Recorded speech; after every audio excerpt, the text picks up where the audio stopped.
Hey there, welcome to the Mental Perk podcast. I'm Carla Hutcherson, licensed professional counselor. And I'm Brandy Mock, entrepreneur, author, and community leader. And we're here to talk about real people, real issues, and real talk. Hey guys, welcome back to the Mental Perk. We are here with part 2 of Grief, Your Last Act of Love. We are so excited to welcome Alyssa Guzman, and she's going to be telling us about her side of the story. Alyssa is a 5th grade teacher. She has a very fun and fulfilling job. She's going to tell us a little bit about her life, and she's also going to tell us a little bit about, her experience of being there when her father passed away, and how it's affected her life. So we welcome Alyssa. So glad to have you. Thank you. And really, we wanted to have some clapping hands. Yeah, it's actually, I messed this up. Bradley's not with us today, so I'm going to give you your... This is Brandy, co-host and producer. I liked the drums. It was fun. Well, Alyssa, I know this is a hard subject, but first, I want to hear a little bit about you. Yes. Who are you? I don't know. No, I'm just kidding. No, I'm a 5th grade teacher in the school district that I grew up in, and I feel like that is all of that I am right now. Well, 5th grade, that's kind of the age before they get kind of cocky and smart. No. The spring is fun. Yeah. Spring is super fun. This is my 3rd year, so I'm about to send off my 3rd group here in a little bit, and I'm really sad about it because I'm sad about it every year, but this year these kids are really, we're all friends. I'm their teacher, but I'm also their friend. So I love that. That is awesome. So you're there right in the middle of them doing all these changes and watching it happen and smelling the boys. I stress deodorant so much in my classroom. They come in from recess. When you have parents, they want to know what you want, you're like, I need deodorant. And they're thinking, why? And you're like, well. Deodorant for your kids and tissues for their noses. Because I can't do the snot. That's awesome. So what do you love most about being a teacher? My favorite thing is building relationships with my students. So getting to know them, letting them get to know me, and beside the teaching part, but it does create that respect and that relationship of hey, I'm teaching you right now. You can giggle with me later, or we can add it in here and there, and it just helps the lesson go by smoother. It makes them more comfortable and relaxed. Oh, I love that. I love She's probably, that. I'd want her as my 5th grade teacher. I would 100% want her. For sure. Yeah, 100%. Well, so we had your mom on in a previous episode, so this is kind of part 2 to that. And we're getting 2 different perspectives on a situation that none of us would ever want to live through, what you guys have lived through. Your father was killed by a drunk driver. Yes. Yeah. And so if you haven't listened to part 1 of this, I highly encourage you to, so that you really have an understanding of where Alyssa's coming from. Mm-hmm. So Alyssa, tell us a little bit about your dad from your perspective. My dad was my best friend, my number 1 supporter. He was, everything to me. I played soccer growing up, and so he was my go-to. My mom would take my brothers, and my dad would take me, and that was the way it was. And he was my assistant coach or my assistant manager. He always had his hand in what I did. If he wasn't coaching me from the parent side, it was from the coach's side. So, Daddy's little girl. I was going to say, Daddy's you're the girl. only girl. Yeah. And, yep. And you can took do full no advantage wrong. of that. I took full advantage. And, I could see some similarities to your mom, but I'm guessing you look a lot like your dad. Yeah, I am 100% my dad in looks. I have a lot of my mom's personality on the positive side. I have negative personality traits, and that I think has a lot to do with my dad. Well, that is awesome. So I think we learned in your mom segment that you guys were kind of having normal holiday activities. Things were going well. Y'all were going to run this turkey trot. All these things were going. What was your life like the day before Thanksgiving? What was going on that day? It just felt like a normal day. I think we did Christmas shopping before. And then we got back. Y'all are early. I'm not doing Christmas this stuff till trees, after, Christmas music. We are Christmas people. Yeah. Christmas is my favorite holiday. So We were just doing like Christmas stuff, getting a head start on it, things like that. Him and my brother had just gotten home from hunting, and so they kind of walked through the door, and then he got a call that he needed to go to another job, and so it was kind of late when they got back. It was already dark, and so he left, and I got a text or a call from one of my friends who had just graduated. It was my senior year in high school. So one of my friends from the previous year, she had just gotten back from college for Thanksgiving, and so she wanted to hang out, so I ended up going to Whataburger to go hang out with her, all that stuff. And then my dad was texting me, like my mom said, and he was asking me to pick him up a meal and all that kind of stuff. Was it the double cheeseburger? It was something like that. I do remember he with was lots of ketchup. I think he wanted like mustard or something. And so I sent back Mustard? I sent back an emoji. I was like, that's disgusting. Like, like it was very lighthearted conversation, like just joking around, which is a lot of what we did. Like I remember in the cars going to soccer practice, we would play games like Happy Slap, like you see a yellow car, you slap the person next to you. Oh, yeah. And so it was like, here we are slapping each other in the car. Someone's calling 911. I think there's an abuse going on over here. You're like, yeah, it's the daughter beating the dad. Yeah. So it was just like, we just had a really good, fun relationship. As much as he was hard on me, it was because of how much he loved me, which at the time growing up, it didn't always seem that way. But now looking back, I'm like, oh, I know. Yeah. So, yeah, he was texting me about an order, and it was close to 11 around this time. He was coming back, so that's why he texted me his order. So I was literally walking through the door of our house, like picked up his food, was walking through the door, like just opened it, and he was like, I ran out of gas. Can you come pick me up? And I was like, oh my God, I'm stealing his Dr. Pepper because of this. So I like had his Dr. Pepper. I went to go pick him up, like set his food on the kitchen table, got back in my car to go pick him up. And he was just on this little like patch of grass on the highway, like where a merge lane comes and where the rest of the highway is. So if you needed to merge on, you could. And I think that's what, I don't know if he was already on the highway, but his truck was in this grass area, the hazards on. So I picked him up, and then I'm like joking in the car with him, like, oh my gosh, you don't know how to calculate how much gas you have. Like, what are you doing? Like, running out of gas right now. You're giving him the parent lecture. Yeah, giving him the hard time. He's in the passenger And you know, he was seat. like, let's play that slap game again. I'm like, the tables have turned. And I will be letting you know how I feel.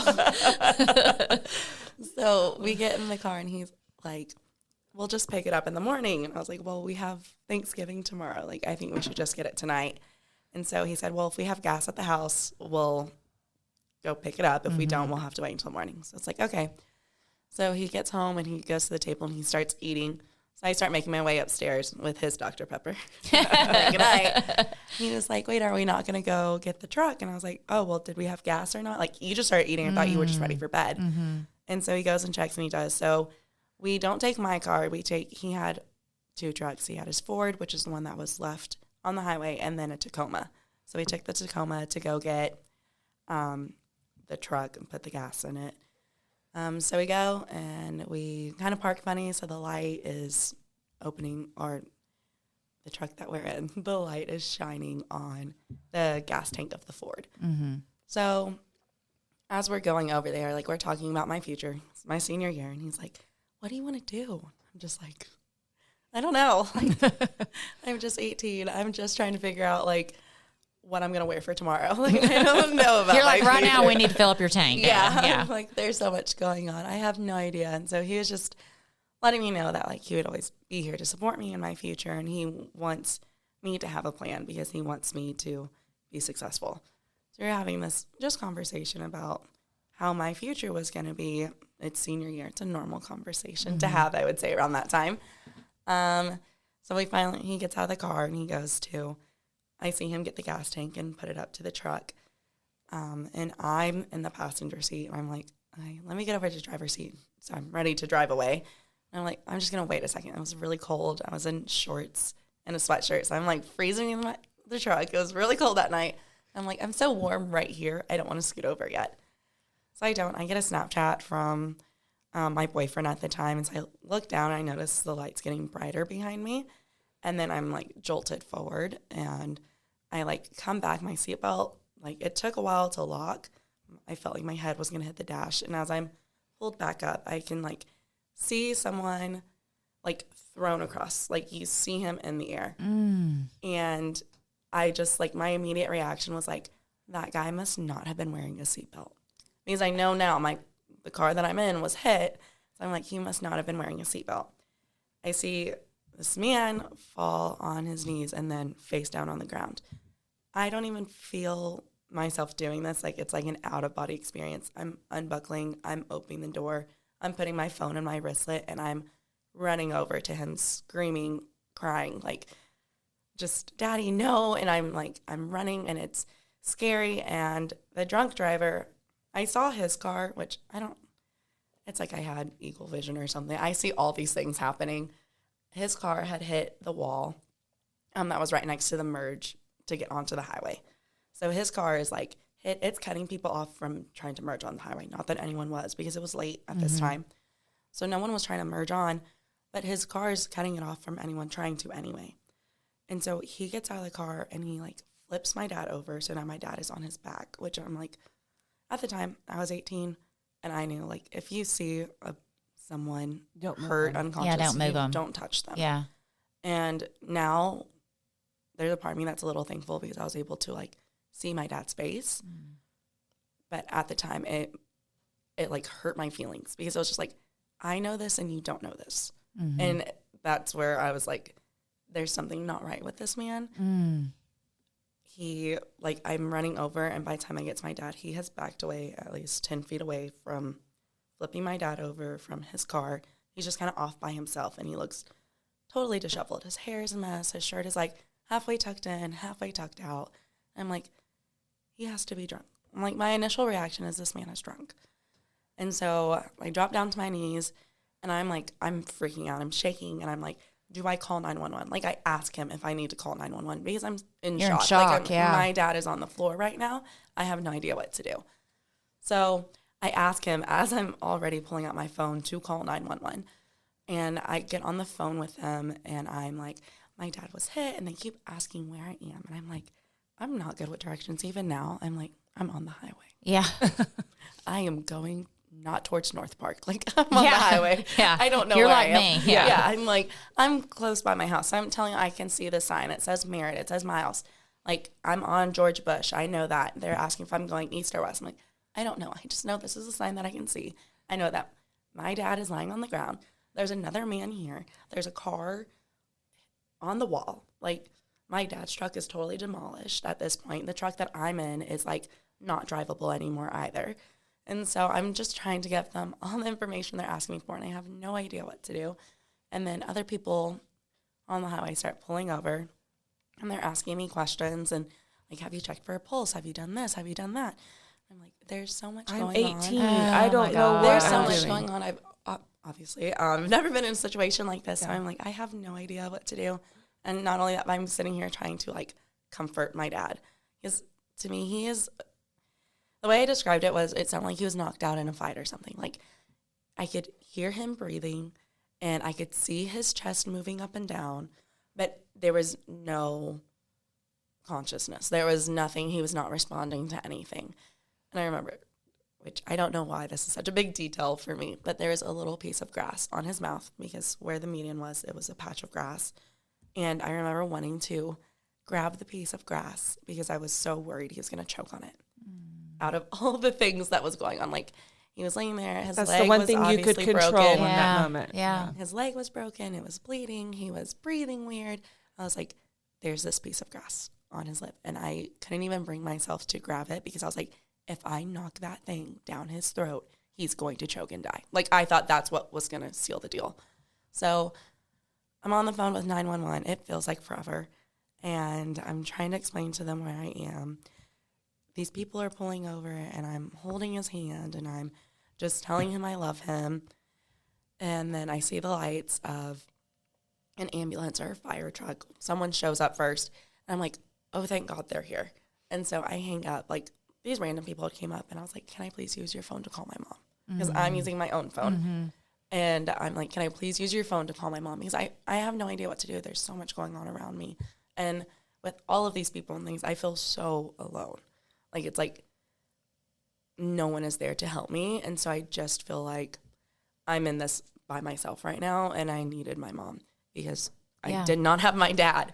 Yeah. So the ambulance comes, I go, and they come and they grab him immediately. And at some point I had put my hand on his chest and knew his heart was beating weird. And I was like, this is not good. So as soon as I come over there, I run back to the truck that I was originally in, the Tacoma, and I take the keys out because that truck is still running. I was like, I want the battery today because that had happened a couple of weeks ago or something. And I was like, he's not going to want his truck to have a dead battery. So I go and I turn off the trucks and I run back. And as I'm running back, they're already have him in the ambulance and they're already doing chest compressions. Yeah. They're already doing it. And the ambulance is gone. I'm like, I needed to be on that ambulance. I think I was already on the phone with her. And she's like, you need to go with him. You have to go with him. And I'm like, I'm getting the keys. I mean, this was it was a pretty good distance run. And I grew up playing soccer and stuff. I felt slow motion. I was like, I can't get to this truck and back to this ambulance fast enough. So on the way back, I just see them driving off. And then I see them do the little U-turn to get back on the highway, going the other way to take him to the hospital. She's not there yet. And I'm just... Now, all these cops are here, all of these firemen. There's a more ambulance. The bystanders were kind of going away, but they're still around. And it's like Charlie Brown. You're hearing voices, but you can't even put together what's being said. No, I'm just I don't feel like I know anything at this point, and I'm just so terrified because I'm alone, and this is a really big mess. I again looked at my dad's Ford. And I mean, the whole driver's side is gone. It is non-existent. It is pieces on the floor. It's not a truck anymore. And then I see this other man's car, and I'm like, yeah, the front end is damaged. As I'm looking at it, his wife or girlfriend, I don't know, opens the door. She looks at me and just closes it. And I just think, how selfish. You are in this car right now, and there is a whole mess going on, and you were just sitting in the car. And it was just, and I saw police officers going over to her, and I just thought, she's obviously fine. Yeah. There's other things to be going on right now.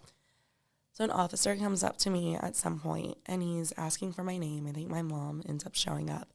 He's asking my name, my driver's license number, and all this stuff. And so I'm trying to tell him, I was here when this happened. That's my dad. We were in that car. That man hit us. And she's spewing out my dad's driver's license number to him because he's asking about my dad. I'm like, his name is Samuel. I don't know. I don't know what other information you need. I'm so panicked. I'm so just internally frantic.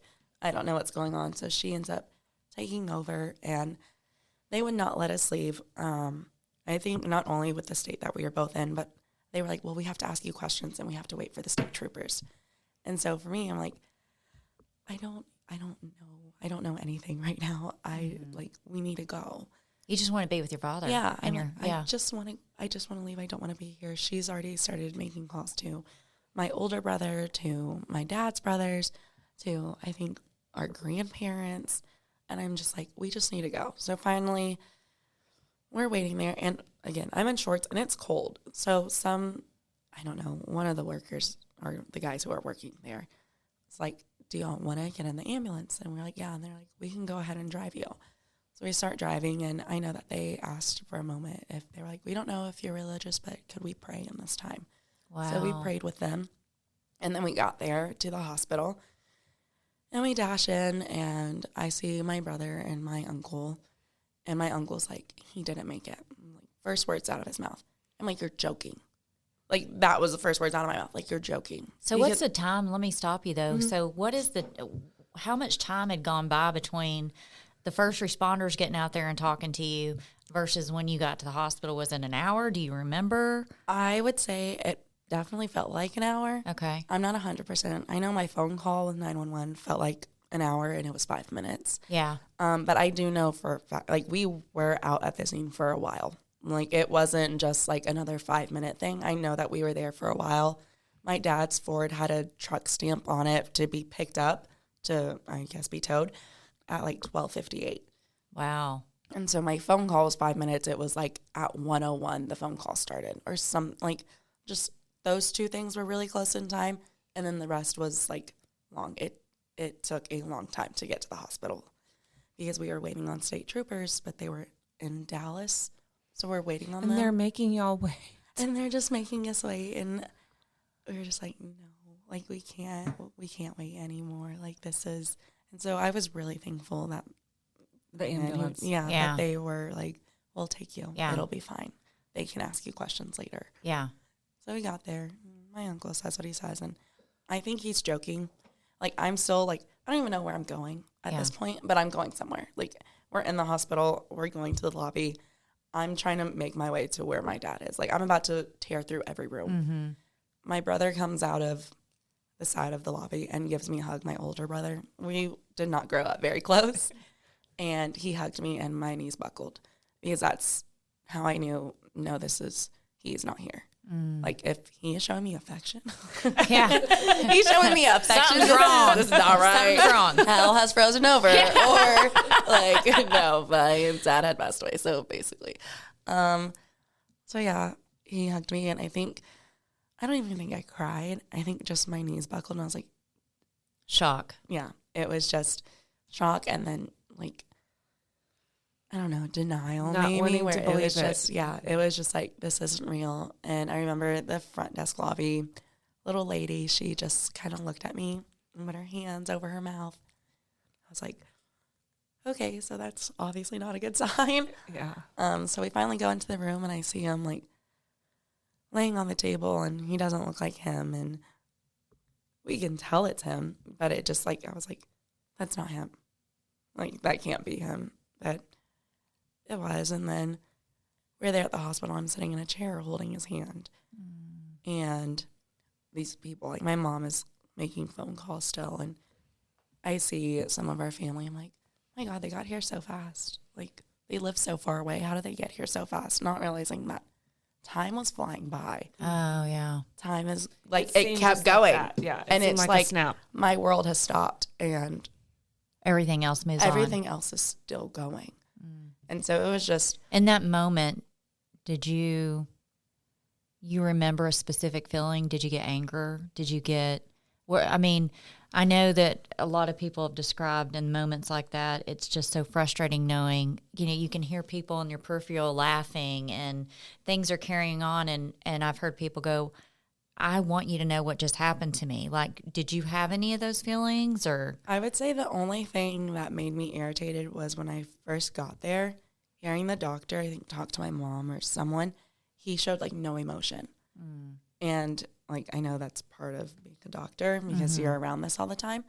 But that was the only frustration that I felt or irritation that I felt because I was like, we just lost our dad. And you're saying it like you're just like, oh, hey, good morning. Very monotone. And they Yes. do have to learn how to do death, but they also, there's many doctors that are very empathetic and validating and all of those things, and that would be there in that moment. So the fact that he wasn't isn't necessarily normal, right? Yeah, I was just like, this is okay. Like, I don't even want to look at you, and I can't even tell you. I don't remember what that doctor's face looked like because I refused to look at him every time he walked in.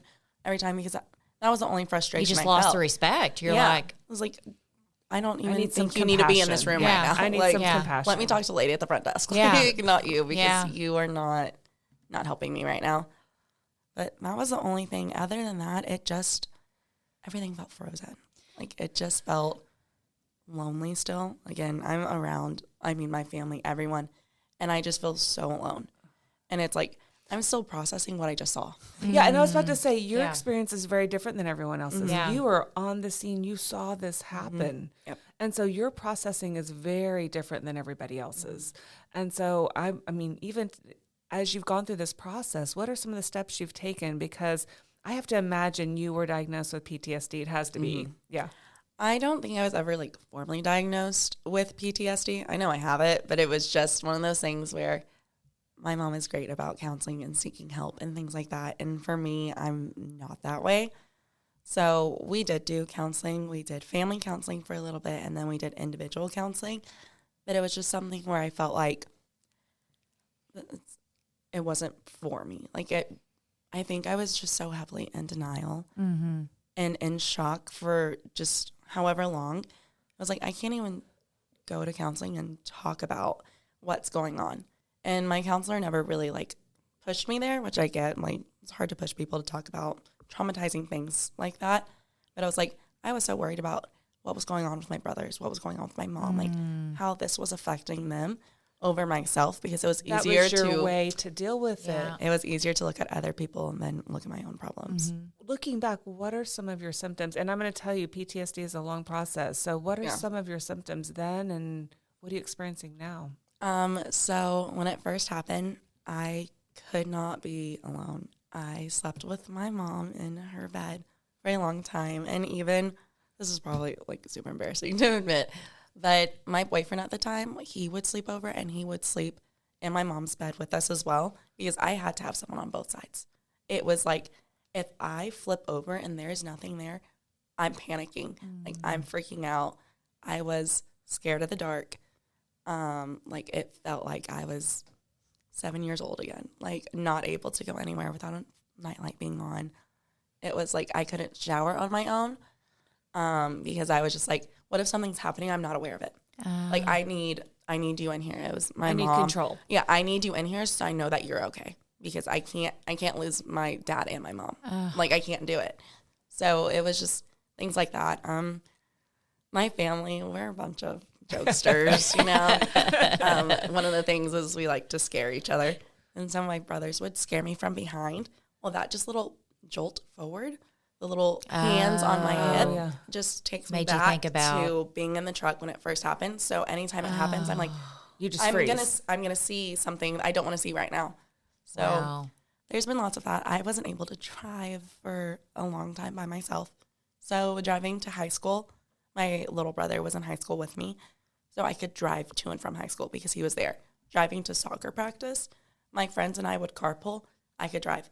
Driving to work on my own was nearly impossible. I think for like a month or two, my mom had to drive me to and from work, whether it was during the day. Nighttime driving was not an option. Happen. Yeah, I couldn't do any more like closing shifts or anything, because I was like being in the car at night, seeing any kind of lights. Brought back a lot of bad, just eerie feelings, like sink in your stomach. Just, you can't breathe. And even now, like, I would say I grew up anxious just because I'm very much a perfectionist and like things to be a certain way. And if they're not that way, then it makes me feel weird. But did that get worse after this? It got worse, and it was more like, like I said, my dad was my biggest fan, my number one supporter, but that man pushed me to my limits all the time. So a lot of the time I was like, nothing's ever good enough, because if it was meeting these standards, and of course for him it was good enough, but for me I felt like it wasn't, because I was always pushed to do more and more and more, which now I'm very thankful for. It's made me very resilient. But at the time it was just like, oh my God, I can't do it. So having to do life without my dad telling me or pushing me to do more, to be more, I just felt like I lost my identity. I felt like I couldn't do anything right. And it was just a lot going on mentally.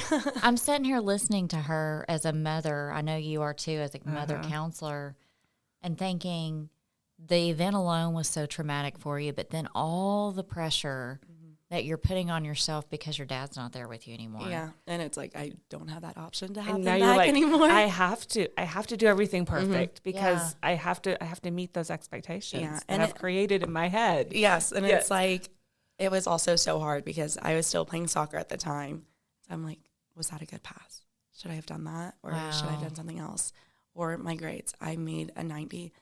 And you're a senior when all this happened. Yes, so, I mean, you're going through a whole new chapter in life. I was like, I can't even apply to colleges right now. The thought of leaving home was not going to happen. No, it was not going to happen at the time. So I stayed home for a year afterwards. I went to a community college. I think so too. Yeah, for sure. I think I was still like, at one point, my stuff was also in my mom's closet. Like, it was like we lived together. Yeah, now we're joined at the hip. Yeah. What a blessing though that you had your mom to be that there for you. And I don't, I go back to hearing you say it may sound strange with the boyfriend, you and your mom. Yeah, I'm like the fact that you had the insight to even want to do that to make sure that you felt like you were safe, I think is smart.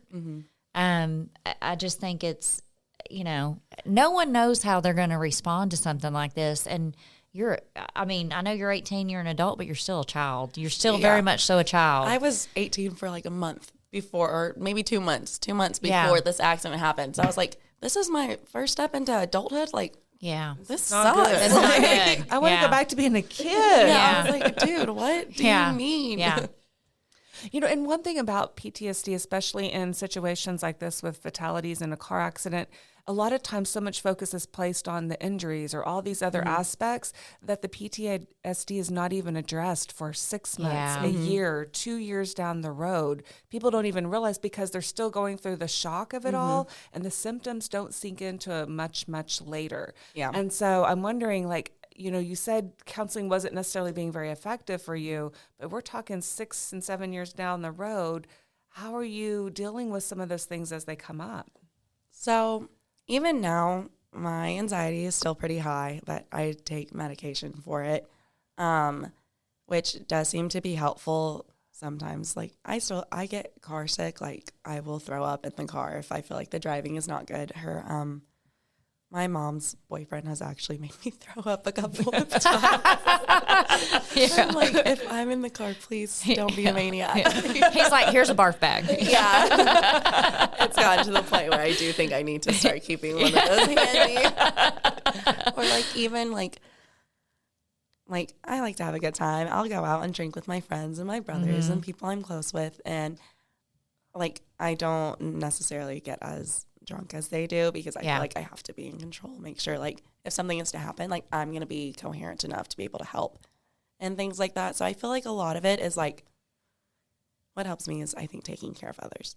Yeah. So whenever it first happened, it was taking care of my mom and my brothers, like making sure I am being strong for her and being strong for them. I'm doing what I can do. I feel like that has a lot to do with me being a teacher as well. It feels like my calling. It feels like my purpose to take care of these kids and do what I can because, not all of them have great lives at home, but it's like at school I can control how their life is in my classroom. I also feel like, doing things just for me sometimes. I like to be alone, honestly. Like now, I don't like to feel lonely. I like to be alone. So I can go and like start reading or get lost on TikTok or things and be okay. So I feel like it's just kind of picking at what I need. Like I know now, and for the past year, I've been going to the gym a lot, which has been helpful. But it's just certain things. I journal a lot. That's good. Yeah. So it's just like things where I can feel okay expressing myself. And then sometimes I'll tell my mom or sometimes I'll tell my brothers. But for the most part, I kind of just keep to myself. Even with all the things going on. I don't ever want to feel like a burden. I don't ever want to feel like my problems are your problems. And I definitely don't ever want to have to be like, well, it's a crutch. Obviously, it's not a crutch. Like, there are some things, like, with drinking, my friends are always like, have, like, a good time. I'm like, this is me having a good time. I can't continue to drink this way just because it does make me anxious. And it does make me... Well, you saw the result of what can happen. Firsthand, and I'm like, if we're going to need someone to drive, then, okay, then maybe I need to just stop drinking now while everyone else still has a good time. And I'm always fine with that.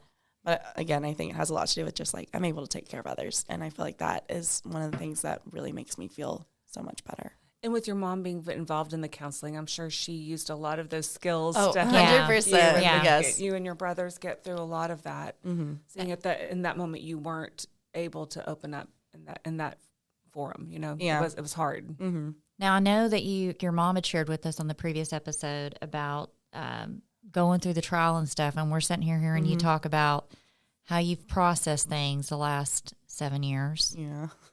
How has it been for you? Have you seen a heighten in your emotions or how you're coping with it since going through? You lived it that day, and then now you're having to relive it again. Yeah. How have you processed that? What were your emotions? Walk the audience through what your emotions were when you were watching everything come before you again. It was really hard. It was, I want to say, I was almost embarrassed to go up in front of these strangers who were going to decide whether or not, like, my story was sad enough for this man to go to jail is what it felt like. I was anxious to be in front of him and his family because I was like, I don't want them to sit here and see like a sad little girl who went through something so traumatic and then have them like be angry with me because was honestly the deciding factor of whether or not he was going to go to jail or not is what it felt like. And then in front of my family having to just spew my guts, which is not something I'm used to doing, not something I'm a fan of. So it was just something where it was nerve-wracking. I remember when my mom told me that I was going to have to take the stand because for a while it was, we can do it without you. And so I felt fine with that. Yeah. And I was like, no, we need you. And I was like, I bawled my eyes out. I mean, I was so upset. And I think I was even a little angry with my mom. And I shouldn't, like, my anger was misplaced, obviously. But I was just like, you're giving me such horrible news right now. Yeah. And I can't. I ended up doing it. And it was just, it's like you put your heart out on there and you just hope for the best. You're putting your heart in front of all these strangers. You were opening up about the worst and most traumatic thing of your life. It's like, I always think about my dad. I'm like, he was my first heartbreak, like, which is kind of weird. But I'm like, I had never had my heart broken before. Like, the boyfriend I was with at the time was my first boyfriend. And we had been together a while and all this stuff. And so watching him die and just being alone during the time, that was my first heartbreak. That's the first time I've ever experienced that. And having to go and tell everyone and just hope that they feel enough sympathy for me was really hard. And then to also explain, and then like, it was hard to like tell people what was going on, like what happened. And I feel like it almost labels me as like, oh, like you went through a traumatic experience, like you're labeled as something, like, and it just felt it wasn't the best feeling, obviously. And I think I did start throughout grief before the trial. I don't ever think I have felt really angry. Like, I've never really felt angry with the man who did it. I've never really felt like hatred. It was just like something where I was like, I'm not going to go down that. And I just kind of scooted it out of my life. Like, there's no room for that right now. I'm not going to do it. During trial, I did feel that anger start developing inside of me because it was like, you're just sitting here and like, he would not look at me while I was speaking. He would not. It was just blank stare at a spot on the desk in front of him. And I was like, you could at least give you the respect of looking at me. I was like, you could be respectful. Yeah. And realize like what you have done. Like, you're going to sit here and plead not guilty to a case like this, turn my life upside down, and then sit here and act like you have no part in it, and sit here and not show me the respect of looking at me while I'm talking. I think that's a huge point that he pleaded not Me guilty. too. I mean, I didn't even I didn't even put know that that in my I head didn't till think you about just that either. said those words. He literally pleaded not guilty. Yes. And after turning y'all's world Upside down. Upside That's down. just floors me. Yeah. I was floored too. I was like, you hit him with your car and he is no longer here and you were drinking at the bar. And I saw the whole thing. I saw the And whole everybody thing. else here did too. Yeah, So it and was I'm like, yeah, before then it was like, okay, it's almost like my word against his. With all this evidence, all these videos, I was like, there's absolutely no way. And then, so I took the stand, I say my things that I have to say, and like the story, they ask about what's going on, and so I tell them, and then I'm done, and they're like, well, you can't be in here anymore. I'm like, because you testified. because I testified, and I was like, well, if you're not going to call me back up, which they did not plan on calling me back up, I should be able to sit in here. This is my dad's trial. Why am I not able to be in here? So I had to go up, and that was a lot of frustration too. Like, I want to be with my family. I want to hear what was going on. I want to know what is happening. Like, I want to hear what this jerk has to say. I want to hear what you're trying to prove as, like, not evidence. Like, I want to hear all of these things, and you're sitting here telling me that I can't. Like, absolutely not. So the judge got it to where I could come in, and I was very thankful for that. Yeah. So I did get to sit through most of the trial. I think I missed a day and a half or something. And then I got to sit in, and it felt better sitting in, and, you know, your emotions go through it. Not that I needed to watch the video again of seeing my dad, but watching it again, it was just like, I saw that. Like, I had to see that. I had to hear myself the 911 call again. And it's just like, you sit there and you're like, that was my life not that long ago. Mm-hmm. And it's like, you just think about, like, they asked me different things about my dad. And I think one of the things that I thought was, I already missed him when it first happened. When I was there holding his hand, I had already missed him on my wedding day. Like, I know that he's not going to be there for that. And that breaks my heart. And that was something that I had to talk about in trial. And it was just like, it sucks to have to sit there and open up your heart, reopen wounds, like wounds that do not ever heal. Like, I hate the saying, like, oh, time heals everything. I'm like, time heals nothing. It heals nothing. It just, like, you find a way to move forward, Yeah. but you don't ever forget. You Yeah, don't ever no. stop feeling those feelings. Yeah. Yep. I'm like, time just, I feel like it's almost like mockery. It's just not on my side. It's like, some days my world stops. I can't get out of bed. I can't, like, do the things I'm supposed to do because I am still stuck back on that day. I'm still stuck in 2016. And it's like, but time just keeps going. It doesn't stop for anyone. And it's just, I think that's one of the most heartbreaking things about this whole process is it just keeps going. And I'm like, the years keep getting bigger. Like, at some point, I'm going to live more years without my dad than I got to live with my dad. Yeah. Which is just crazy to think about. As we close out on this, Alyssa, thank you for sharing your story. What is something you want? If there's anything you could say, what is something you'd want to close with on this episode? I guess I would just say to cherish your loved ones that you have with you and keep them close to you. There's always going to be bickering and fighting, and there's always going to be miscommunication and things.